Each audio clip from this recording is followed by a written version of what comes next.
Let's do that again. That And what you'll looks do sweet. is he'll crawl up behind, and now it'll be me. So what will happen, we'll start with me hitting. We'll do a couple more little things. Then when I knock him down, I'll turn around like I'm ready for another one and make it look like there's more. Okay. And then just keep on my face until Trent get behind Danielle wherever she's standing at the time. Get behind her and then come at me, and then we'll do it again. Got it? Got and it. then slowly you can revolve back and forth Okay. from us. All right, let's start from here again.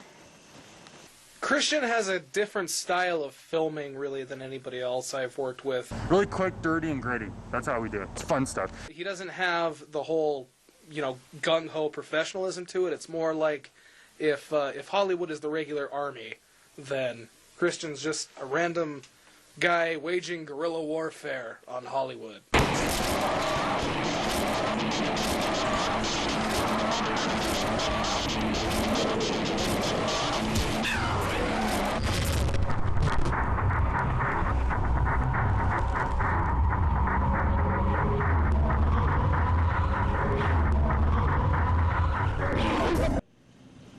It's gonna feel so weird. You have to walk on your tippy toes when you come up and get me, so your head's out of the picture. No head. All right. Yeah, because you're a. Oh, I'm a zombie. Yeah, remember you. This is the after the fight. I'm sorry. Don't try to stop me. I'm very close. I just need a little energy. Dr. Winston, stop now. Just one more little thing. I played a part of kind of a crazed scientist. I like to believe that my character, wasn't necessarily evil, just ambitious and optimistic. So my character had generated those kind of android. I can't remember. We had a particular phrase. Bioengineered humanoid artificial organisms. But in any event, I was trying to come up with an artificial life, and I think my greatest crime was this kind of optimism that even though they weren't working very well at the time, just a little more time on my part, just a few longer hours in the lab. Yeah.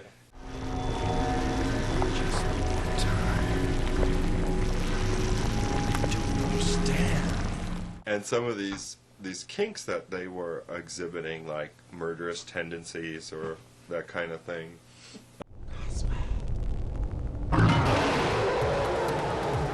And that's part of the comedy of the movie too, that one of the creatures will get loose and threaten someone, tear a head off here, or So my character provided the problem of the film, which was the generation of the artificial Organisms. And this was something about the impact of health consciousness on Twinkies. What we thought was going to be just a simple, routine solution to a crisis in the snack cake industry. Suddenly I was on this trail on the internet of learning more and more stuff about Twinkies. And so I was looking at this panel discussion before the Federal Drug and Food Administration or whatever. Yeah. And one of the people said that they represented the snack cake industry through the creation of bioengineered humanoid artificial organisms. And so I thought this was pretty amazing. Not only are there representatives of this industry, but there actually is one, a snack cake industry. And so it's pretty interesting that zombies could come out of, a desire to come up with a new form of Pringles or something like that. As you can see, we've come up with a pretty sophisticated humanoid creature using 0 trans fat. We're on the threshold of a brave new world. Just had to pay for his mom's surgery. Who cares about his mom's surgery? That's cool. My husband makes movies. And he wrote me into it. No, it's fun. It's a lot of fun. Everybody has a good time. Just kind of hang, chill, and that was fun. That was full of lots of laughter. That is all. Sophie, I just want to get my hair. Make it tighter over here. We had a good time joking and laughing and making stuff up as we went, and it was kind of all ad-libbed. Me and Meredith are friends. We went to cosmetology school together. So we've been friends for like 6 or so years. And so yeah, we have a good time when we hang out and make silly movies and stuff. It's fun to play off each other. Told him it would be so special for our 3.5-week anniversary if he would get me these flowers. And what does he show up with? What do you think? What do you think he shows up with? You know what he shows up with? No, he shows up with carnations. Sandra was a crazy, obnoxious lady who was getting her hair done in a salon. Danielle's character was doing my hair, and I was very obnoxious. I couldn't stop talking about myself and my problems. She couldn't get my hair done because I wouldn't sit still. So yeah, I was a very obnoxious character that gets scared off by zombies.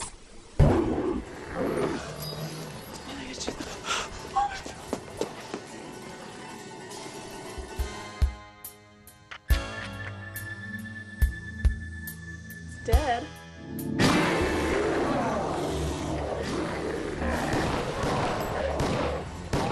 I played Kim, Wisconsinville police officer.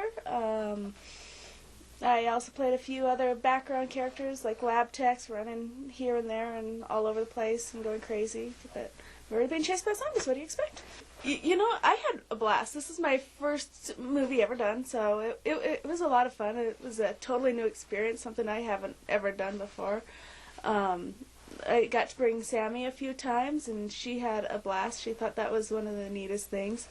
My stepson, for lack of a better word, he still thinks that at one point in my life I was a policeman because they would come and pick me up in my costume, so he still has an idea that I used to be a policeman. Yeah, I mean, it was fun. It was a lot, that walking scene. Holy cow, that walking scene. It took 2-3 days. That one was crazy.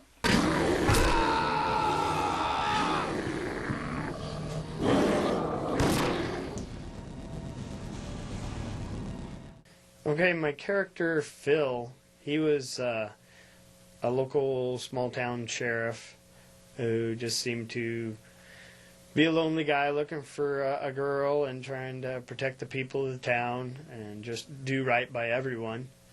Even, you know, if it bends the rules a little bit with Dieter and stuff, with his alcohol and guns and such, might not be politically correct or not, you know, good in the big world, big city, but in them small towns, you know, we all got to take care of each other. We all know each other anyway, so that's kind of that character Phil's identity, just a do-gooder, just put in a nasty situation, has some special knowledge, and just looking to do right by the world.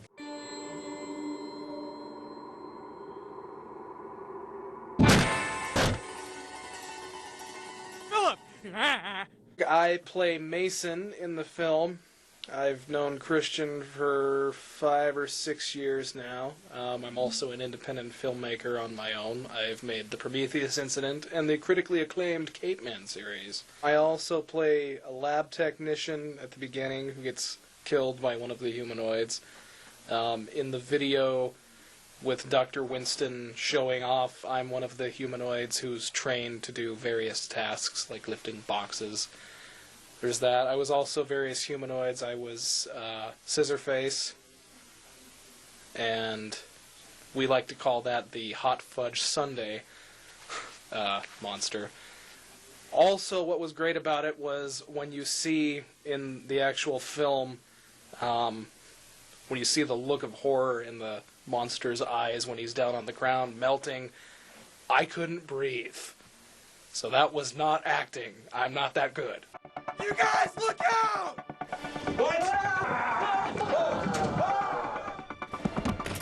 I played the character Clifton in WPX. My character is kind of like one of those characters who's usually quiet a lot, but then when push comes to shove, he kind of mans up in the movie. He gets all camoed up and Rambo-like. Of course, my character, he's more like a wannabe tough guy in the movie than he actually is a tough guy, because when things get a little too heavy, he kind of like runs away. What? Revelation! What the hell? The sun will turn into a black satin cloth. upon us all. We must repent for our survival. Come, Miniana! Come, Miniana! There's 1, 2, 3, 4 movies that I've done with a crazy guy from California that had a dream, and he's fulfilled a dream. I played Dieter, and it was a fun part because I got to be this redneck, which I already am already. So it wasn't very much of a stretch, but it was fun. I enjoyed being Dieter. I enjoyed the last part when I was on a Harley saying, "Yeah, mañana, mañana."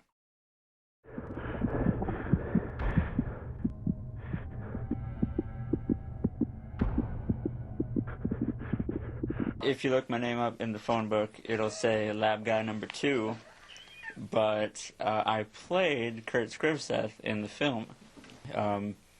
He bloodied my face up all good like, and I pretended to act, and then that went fine, and then a while later I think it was later that we did the music, so we could do like some heavy zombie fight music, right?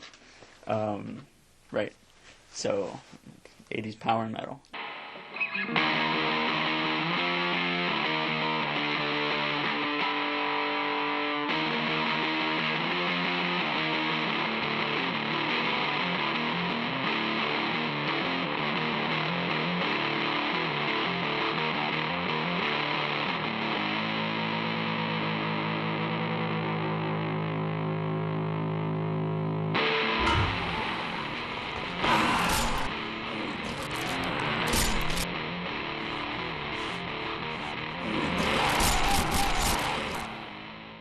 But no, working on the Christian Ackerman films is a good experience. It's as haphazard as you can imagine. You got your crazy. I mean, working with no budget is fun. Being you get to you know what snacks you're gonna have because you brought them.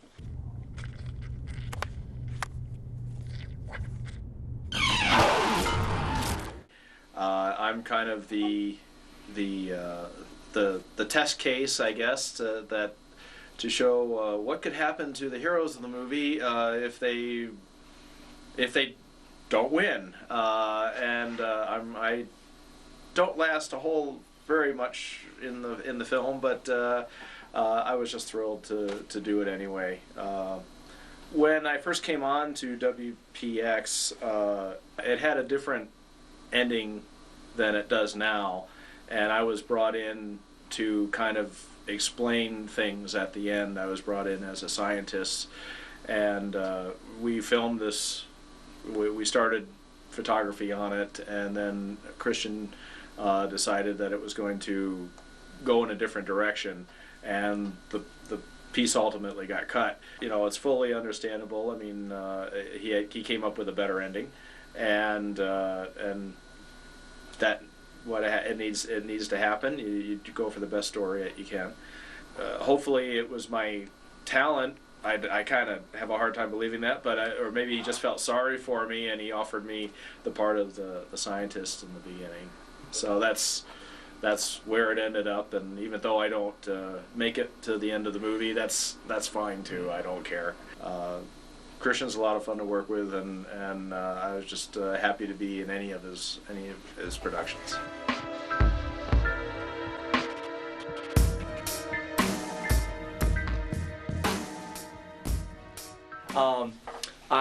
My role in this project was to write a musical score, and for many people out there, that entails many different things.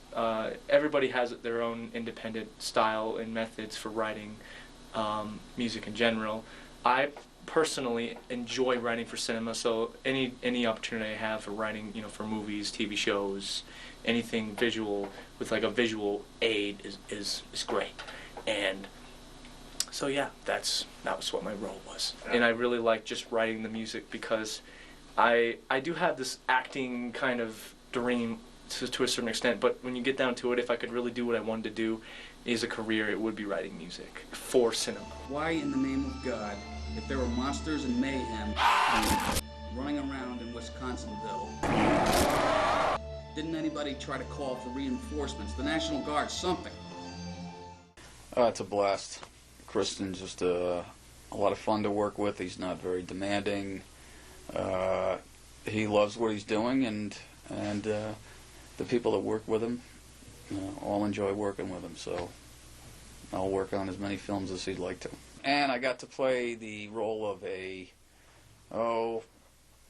hard-nosed detective talking to a young man whose story I thought was possibly drug-induced or something of that nature.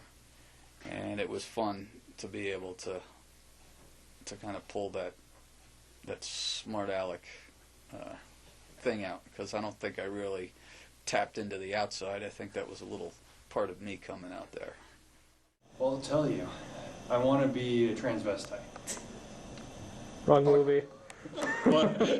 I'm the writer, director, producer, and I star as Ralphie, and I play a lot of the humanoid monsters. I'm almost every humanoid monster in the movie. I even puppeteer a lot of the really cheesy puppet humanoid monster effects. I initially came up with this idea when I was in high school, years ago. That's a long time ago. I wrote this idea, this little short story. Didn't really finish it, actually. I didn't finish the story. And it wasn't in script form, it was just a story. And I drew a picture of Wisconsin Project X. I started with the title, Wisconsin Project X, wrote the script, and it all took place right there on an island. And Ralphie worked in the lab, and he was kind of nerdy. And then there was Tessa, had a different name. And so everything took place in this lab. Kind of, some of the lab was underground, but we were isolated on this island. And so a couple of the drafts that I wrote of the script, that's where it all took place, was on this island. Then, and I'm thinking, I gotta do this all over, this is wrong. So I just buckled down and I rewrote it, and kept it simple, and using what I had, and then it came out to be what we have now as a Wisconsin Project X, the movie.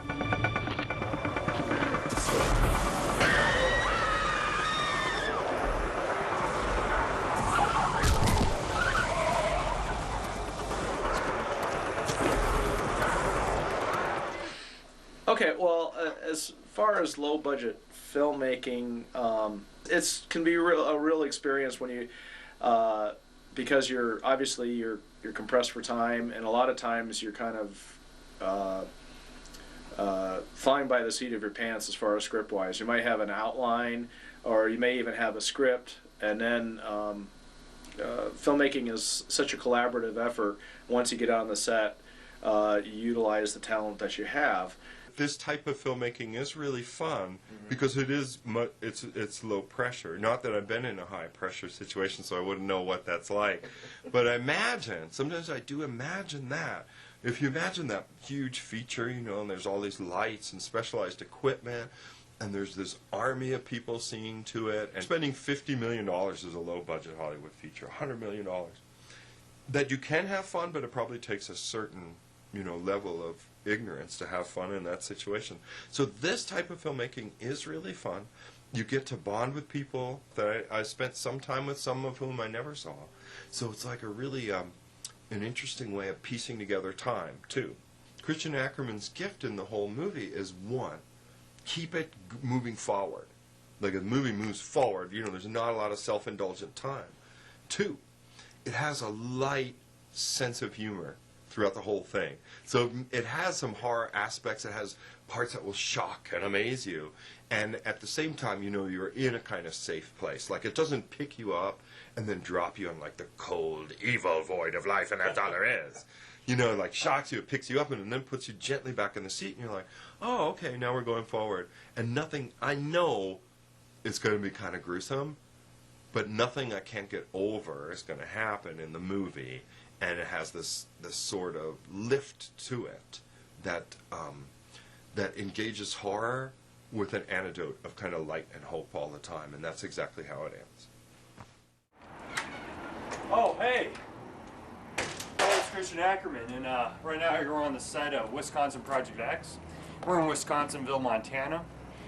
We're at the local mom and shop rental store, and it's going to be a featured little scene or sequence in a scene in our movie.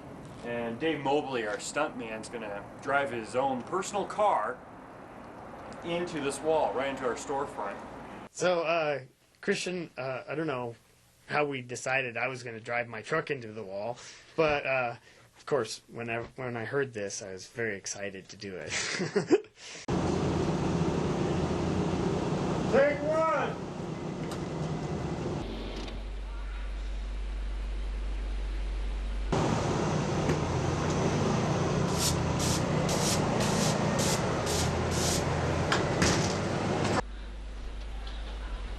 Faster!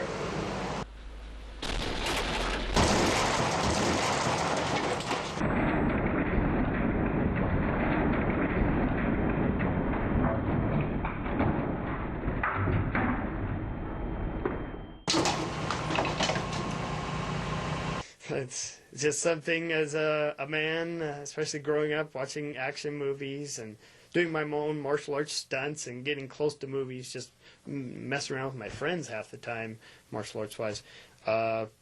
Crashing a vehicle through a wall, gets into that stunt driver stuff, which I've kind of done on the side.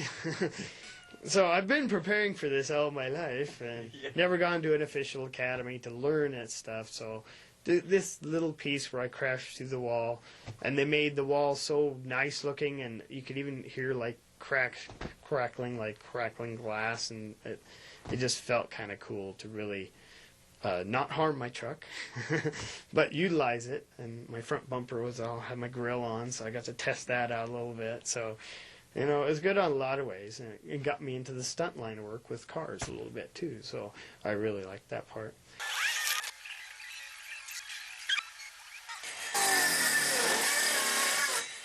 Yeah, that was awesome. We were doing the Coast to Coast Video TV. Welcome to Coast Video here.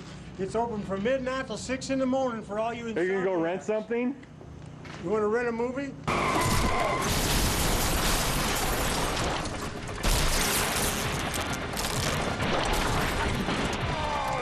You damn dirty zombies!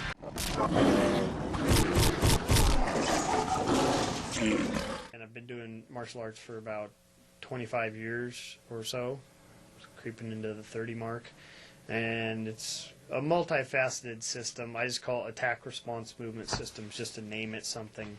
And so I've tried to put that intensity, the good guy factor, into Phil and my character in this movie, Wisconsin Project X, and tried to put some of my skills in there within the limitations of the movie. And there's so many characters in the movie that I got to work with everybody, and it's such a creative, amazing thing.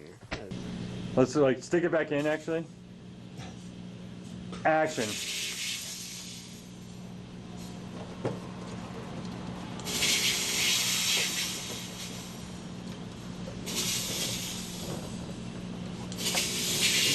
There's no way to go with that. No, that's fine. Just keep doing that. All right, good. Cut. Action. I just need more time. More time. Good.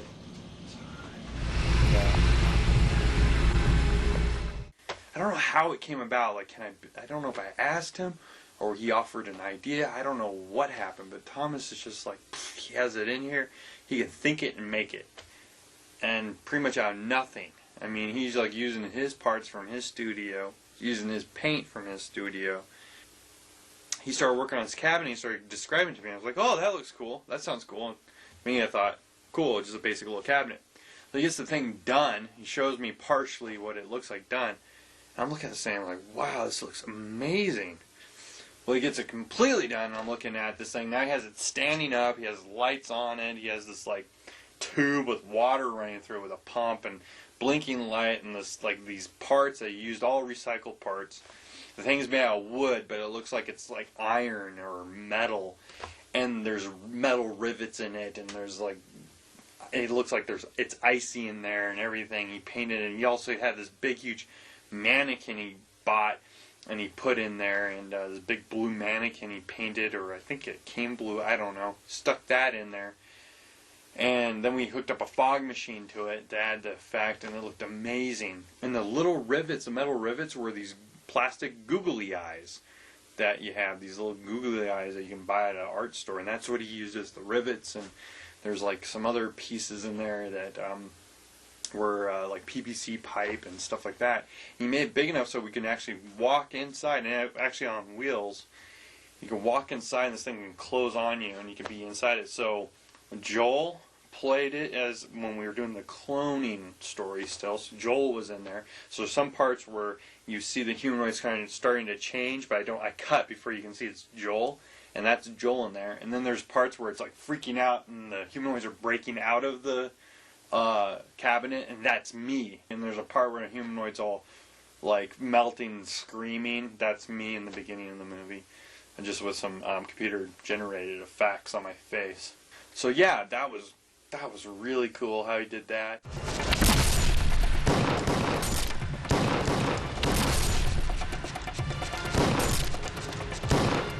I didn't play a humanoid monster because I would have had to have duct tape and all that sort of stuff on my face, so luckily I didn't.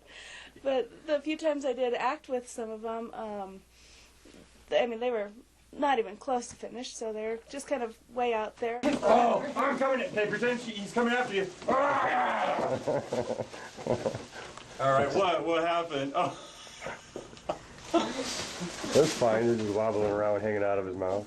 For one of the scenes, Sammy, my daughter, was here, and she thought they were really cool. She was really into those, and there's no way I'd let her see the finished product because those zombies are a lot scarier now than they were.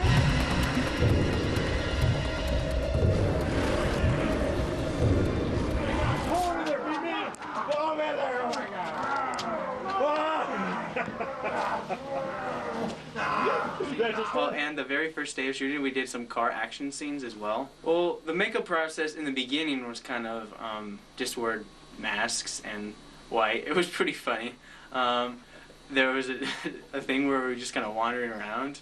We were basically, when I saw the footage, it was like, wow, zombies on ice. Good thing the zombie remembered to turn on the light or the camera. Always thinking. These zombies can think. A lot of duct tape when we came to doing our makeup in the WPX movie. It was hot and sweaty putting on that duct tape. And then he put makeup on over the duct tape, you know, just to kind of metamorphose our face, make it look a little different. Because, you know, I saw some pictures of me and I look pretty good as a zombie. Of course, we wore pantyhose over our hair because we're not supposed to have hair. We're supposed to be hairless zombies, so. And we had these ponchos, these clear rain ponchos that we wore over our white clothing, which was pretty interesting.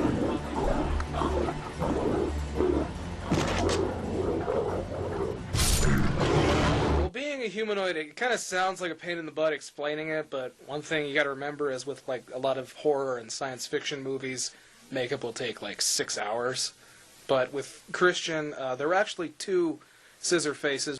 The original one was basically I was just wearing a green mask, and then it had some sort of like kind of blue goo that he had be put over my mouth, and then the art director Thomas Robinson painted my hands green, so that didn't take too long, and that was, other than the mask being hot, that was fairly comfortable. But then we get to the hot fudge sundae monster. It's the weirdest mask you've ever seen because it was just, he basically put duct tape over me. And another thing is during the film, in between the two big shootings, I grew out my beard. So it was kind of a challenge for him to make a duct tape mask without completely destroying my beard. But he managed to do it. I got to give him credit for that. But yeah, basically he just took duct tape and made kind of a spot over my beard, and I think there was part of a mask. I think there was like a head cap type of thing. I don't remember if he actually poured chocolate syrup over me or what that was, but I had some kind of goo on me. That was really hot and really uncomfortable, and when we were shooting it, I was getting squirted in the face and coffee thrown at me, and I inhaled some coffee, and so I'm down there on the ground, and I cannot breathe at all, especially because of the position I was in.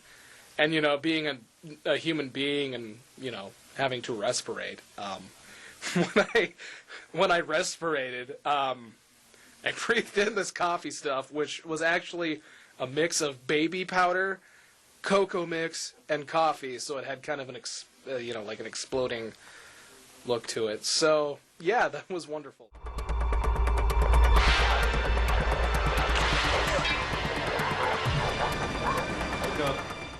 There you go. Oh, it's almost in my eye. Okay, my phone's done. I'll be returning the text. Hey, Look up, lean back a little. I look like Christian did. In my nose, really? Yep. Is I wasn't going to put any of my actors in this crazy, ridiculous makeup I do with duct tape because I wanted to do it a couple times on myself so then they can see that I'm doing it and putting all this gunk, because we put gunk, we put jelly and chocolate syrup and fake blood and all kinds of goo on our faces and makeup upon makeup and duct tape upon that, and so it got pretty crazy. This humanoid thing. In this film was probably the most elaborate makeup scene I had for the scene where I get infected with a little zombiness myself, that I turn into a zombie as well. And in order to get there, we had a pretty elaborate scene change and makeup change where I was wearing that prosthetic mask that was blended in with latex and duct tape to the face. But I thought it was pretty effective. And then the post-production animation added even more to that. That burst of animation that adds so much more impact to the unsuspecting viewer. I started playing with the duct tape, and I got these fake teeth that you get, like these Bubba teeth, and you put them over your lip and start doing things. And I found that you can also make prosthetics with the duct tape by shaping it and playing around with it, because these things are like melting and deformed. So I started really playing around with things, and I would take pieces of rubber mask and cut them and move things around, and tape, and then paint, and then bald caps and grocery bag sacks. I would use anything to put on and do makeup with.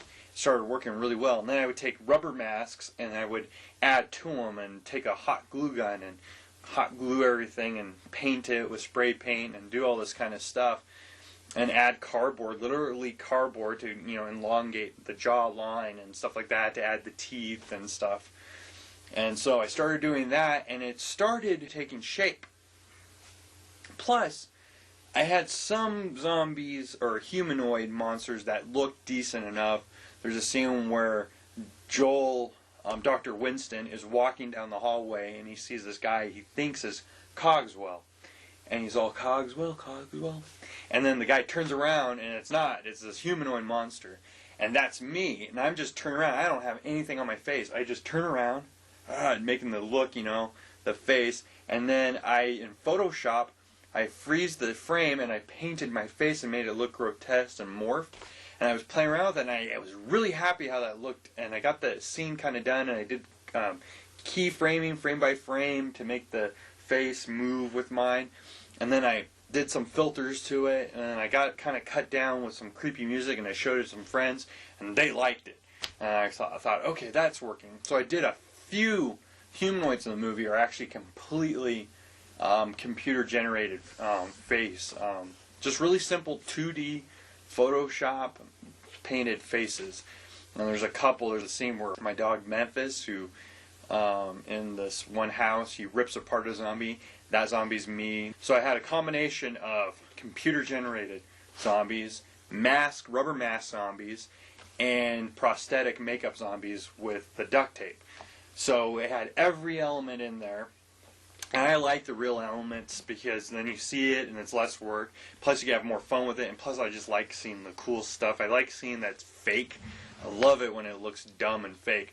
There's a scene where a zombie gets his head whacked off or blown off, and it's standing there, and I purposely made the body look dumb on purpose. I did a couple cool scenes. The idea of WPX was it had to look cool, and it could be dorky, but it had to look cool dorky. It had to be like, that's so dorky and dumb, but that's awesome, you know? So I had to do that, and that was the whole idea of the movie. Another thing was the hand. That was my hand, and what I did is I took a piece of toilet paper, that cylinder inside toilet paper, and I cut that and I put that on as a severed wrist. It's not even a real rubber prosthetic, it's just a toilet paper cardboard cylinder roll. There's a scene where there's a zombie standing at Dieter, and Dieter just blows him away, and his head goes that way, and half of his body goes that way, and then he's like just standing there with like 2 legs and his arm just standing there going, "Argh." And then his arm and shoulder cavity part starts crawling and walking away, you know, just moving away like that. And I did a combination of me, my arm laying down on the ground and doing like Photoshop matte cropping in my arm to this dummy arm I created, dummy puppet arm. And then I added these shoelaces to the arm at the wrist part and at the shoulder part or the chest cavity part, and then I would pull it like this, and that would give it the walking part, and then I sped it up, and then I erased the shoelaces out with my computer software.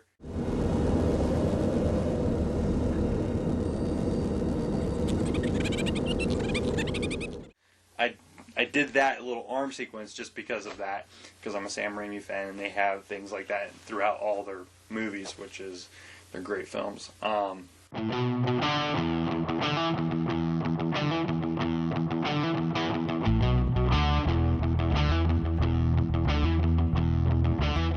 kudos to Sam Raimi.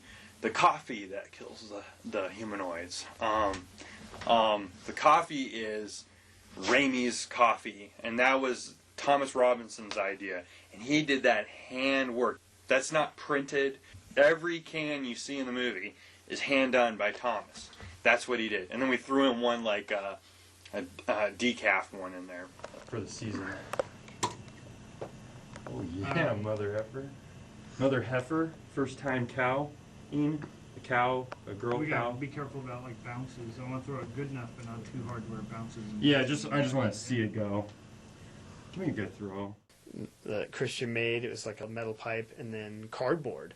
It was like, I believe, duct taped up and spray painted and had the striping on it. It's really felt cool in my hand. It felt like kind of a real instrument, but I wouldn't really hurt anybody with it as long as I was doing decent work with it. And breaking the glass to get the axe. Oh, again, another stunt work piece that I just it's kind of dear to my heart. And even though I really haven't done that much of it, when I did it, especially even thinking about it and then doing it, it was like, wow, this is cool. Slight bit of real danger because that was real glass we got. But we did it right, and yeah. There's our breakaway box. Real glass, folks. Real glass. Tyler, that's real glass. Oh, God. I can't believe it's real glass. It's real glass. Clear this stuff That's out of Dave. the way. He's gonna hit it. He's the stunt man. Do the initial pop, then clear it out of the way. He has magazines under his arm right now. I was worried about getting cut, especially with the major tendons and arteries on the inside of the wrist. I was, worried about smashing the glass, and a real piece of glass. It's not candy glass. Duct tape and baling wire and cardboard. You gotta fly by the seat of your pants, and that's half the fun. I immediately grabbed magazines and duct tape and wrapped around my wrist to protect it, and I think I got a glove on and stuff.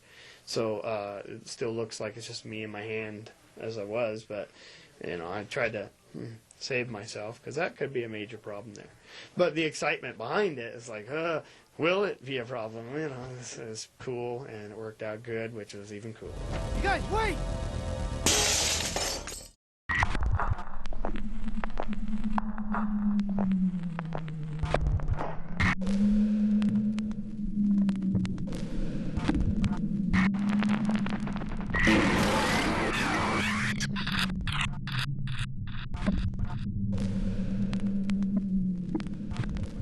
already made. I already had a teaser.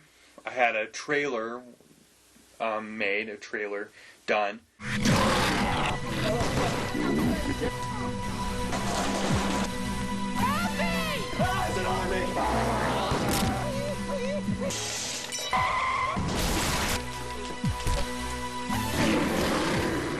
That trailer looked all nice and clean. Didn't have the old film look. It didn't have the tones, the sepia tones on it, and it didn't have Jesse Head. Well, as far as I knew, Christian had already finished shooting this movie, and I wasn't even a part of it. But then he said he wrote in the part of a detective, an interrogation scene that would play out throughout the length of the movie, and that all I would have to do is just be a cop. And I said, I'd love to do that. Do we get to wear a gun? He said, sure. So I put on a shoulder holster. I kind of did my Jack Lord, and just got up and shot it, and he left me free to deliver the lines any way I wanted, and we got a bunch of takes and some good footage, and it was a real fun evening. And we did the scene. I started editing that scene into the movie, and the movie just took on a whole new level of awesomeness, I'll say. That's all I can think of. It's like, now it needs a trailer. Now I feel like this is the movie. The trailer before, it was missing this whole concept of the detective, so I had to show Jesse. So I edited the trailer with Jesse with all the new look. I put it on the internet. I put it on everywhere. I always do that so my friends, family, and from around can see it. And all of a sudden, the Toronto Film Festival is calling, the Horror Toronto Film Festival is calling me, or emailing me on the YouTube. After Dark Films is contacting me for possible distribution, but the film's not done yet. I'm not done editing it, and that kind of falls through. I send them out a screen. I get the movie done. I send them out a screener, and it's over. The lady tells me it's done. They're not looking for horror movies anymore. I fail. Okay, that stinks. Now my movie's just gonna at least get on MCAT, go on the Access channel, and go on YouTube, and hopefully go on some film festivals, right? Then I get contacted by this guy for the RobertHood.net blogspot, and he wants to do a write-up about WPX, and the movie's not done yet. He saw the trailer and he thinks it looks good, so he writes this nice write-up about WPX, and we get this big, huge thing, and I'm like, thank you, man, this is awesome. So this other person looks at our trailer and does this whole write-up with pictures and everything, and it just looks beautiful. It's great. And I'm just like, wow, this is great. And I started putting links to it. I started telling everybody about it. Thank you, guys. He says, I'm also going to put it out to other horror sites. Well, we end up on JoeBlow.com, and they do a nice, awesome write-up. We ended up on there a second time, and they do a nice write-up. So we have three write-ups, and then this other guy, Mark, from DriveInOfTheDead.com, says, hey, I want to see your movie. Can you send me a screener? I like to look at it, give it a critique. I'm like, yes. So it's our first real critic, besides these other guys. So I send it out to Mark. Mark looks at it and does this awesome write-up about it. Really great. I think he was like, because he had to be harsh. I mean, he had to be truthful about the movie. I mean, I know the movie, like, it falls short because it does, cutting corners with this movie, no budget. I mean, that's my excuse, right? So, but he did a great write-up, and it blew me away. He said all these other things. You got to say the negative. You got to be a balance. But I totally understood where he was coming from, and it was the greatest review I thought ever. It was awesome. Who knows if there's going to be more?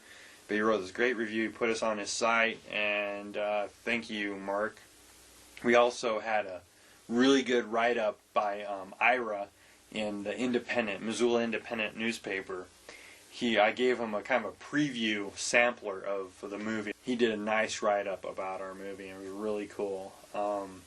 Even mentioned some of my old films, and thanks, Ira, for doing that.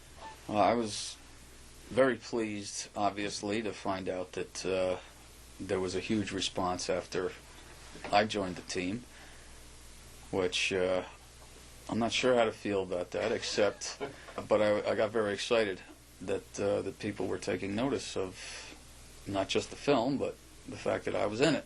And so it felt good. I forwarded that email to everybody so they could all see that clip, and it was really cool.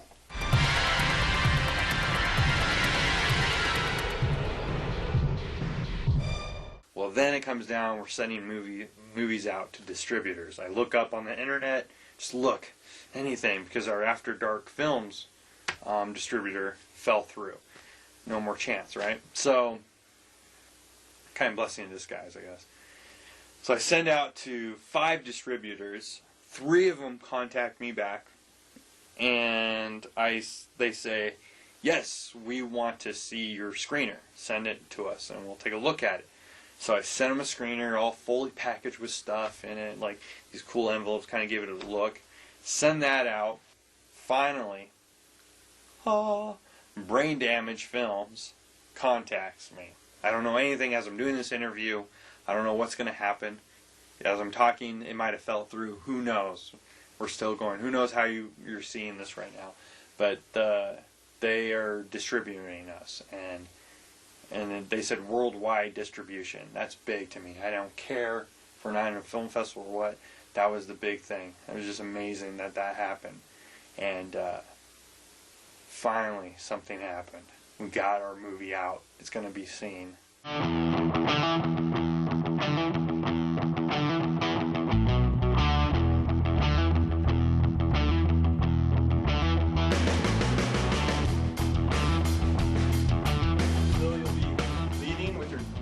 Also, I have my gun out?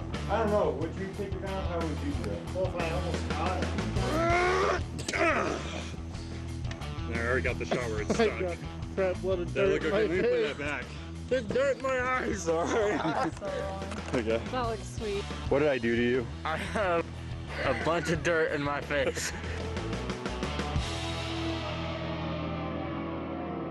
This kind of movie, we have day jobs, we have other lives. Like, I got married, I moved 3 times, and you're making this movie out of no budget, no money, friends and family. Life goes on. And so the movie doesn't have priority. It gets set on the shelf. I have to go to work and get work done. Then hopefully I have time to finish my movie, and that's how it was. And so all those elements and everything else falling together just was like a wall. Boom. And it's going to get tough. Everything is hard. But just keep going. Oh my gosh, you can't be just afraid all the time, man. I mean, come on. I guess my advice to the aspiring filmmaker out there is just go out, shoot. Don't be afraid to make a bad movie, because you're going to learn something from every piece you do.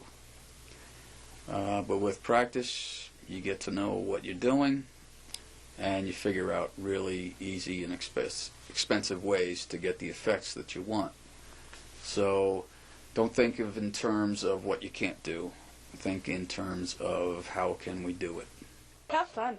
I mean, there's no reason to take it seriously. I mean, the more fun you have, the better it's going to be. I mean, if you're really serious and you're step by step, everything needs to be done exact, you're not going to have fun, and it's going to show in everything that happens after that. Making movies, it's not really about, it's more like monkey see, monkey do when it comes to making movies. I mean, sure, you can go take classes and take all this stuff and learn, but, you learn a lot better, you learn a lot more by actually doing and going out and actually doing it, instead of, like, being told how to do something. Tell yourself how to make a movie. That's how you make a movie. And you think to yourself that, oh, no, I really don't know how to do it. Well, then, just try it. If you'll learn how to do it, you'll pick it up real quickly if you actually try. So remain self-confident, young ones. And to quote the last line of the movie Comedians of Comedy, if you have one advice for filmmakers, it's this: stay in the movie as long as you can. The WPX was an awesome film to be a part of. It was great. Christian's an awesome director, movie producer. So any movie that he ever will ask me to be a part of, I will be a part of it because it's a great experience. We always have good times. So it was a lot of fun to do the movie. It was like, as all of the Christian Ackerman movies, Virtual 3000, Catastrophic Denouement, and GR, they've all been really great movies. And it's like Tom had assured us that anybody can make a movie. It takes a lot of time and trouble to do it without any money.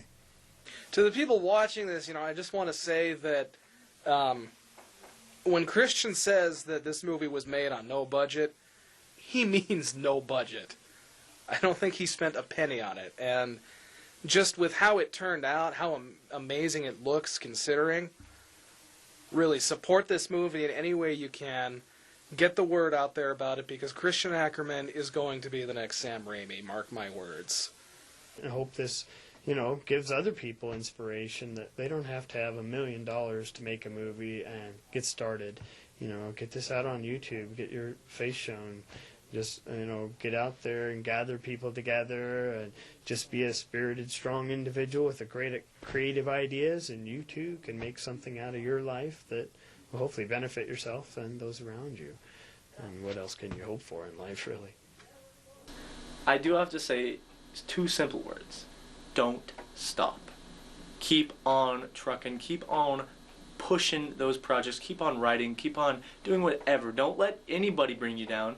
Don't let people tell you whatever it is you're doing is crap or whatever it is you're doing is a waste of time. Always be doing, and you can still talk, but the best way of creating and the best way of moving forward is just doing. Constantly, every day, getting out that paper, getting out that pen, getting out that, word processing program to start writing, getting out that music, writing software, getting out whatever. Just keep on going because you never know when the greatest idea in your life is going to come to you. And if you just completely cut off that umbilical cord and say, I am no good, I can't do anything, I'm a nobody, that's giving up. That is giving up. And if that's what you want to do, that's your choice. But I'm just trying to tell you, if you want to succeed in this industry, you can't give up. Because even the most amazing people in the acting community, in the filmmaking community, they not necessarily did they make it at a young age. They went through years and years of tough times, and times where they always thought, maybe this just isn't my purpose in life. But look at them now. If they would have said, you know what, I'm tired, I'm giving up, I'm going to do something else, they would not be where they are today. Yeah, for people making movies out there, independent filmmakers, low budget, no budget filmmakers like myself, keep going. There's people out there that'll like your movie. If you don't make horror movies, you make other kinds of movies, action movies. Make them, get them out there, put them on YouTube, get them seen. Who knows what'll happen? If that's your passion, that's what you want to do, keep going for it.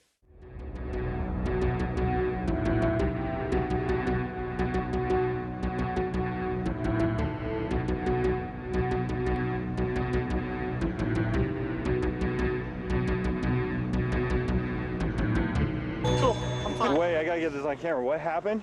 You okay? What happened? I really punched him in the mouth. And he's okay. That's crazy, dude. Sorry, dude. That's okay. That's awesome. If you're okay. Oh my god! Okay. Money, money, money. Money? Give me some money. That's awesome. Throw that. Good. Okay. You're dying. Shake. Couple. Yeah, man. Love. Locks of love right there. That's April's hair. Oh, you didn't rip out your roots. You just broke it off. That's how Danielle cuts hair. I'm just kidding. I'm beginning to let it up. Quiet!